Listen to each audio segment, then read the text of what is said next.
Mewn rygbi, gall anafiadau digyswllt arwain at absenoldeb sylweddol o chwaraewyr, yn cyfrif am bron 50% o achosion o'r fath. Mae ymchwilwyr ym Prifysgol Bangor wedi archwilio potensial deallusrwydd artiffisial i ragweld yr anafiadau hyn cyn iddynt ddigwydd. Trwy ddadansoddi dros 1,700 o bwyntiau data gan chwaraewyr, gan gynnwys ffactorau megis pwysau'r corff, dwyster hyfforddi, a dolur cyhyrau.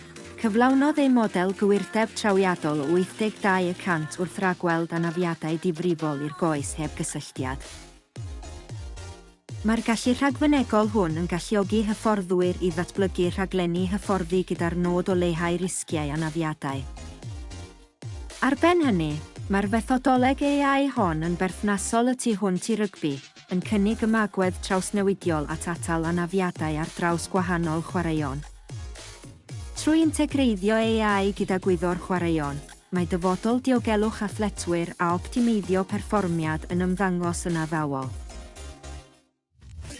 Gallai'r posibilrwydd o gynlluniau hyfforddi personol ar gyfer athletwyr, wella eu iechyd a pherfformiad, gan baratoi'r ffordd ar gyfer amgylchedd mwy diogel a mwy effeithlon i chwaraeon.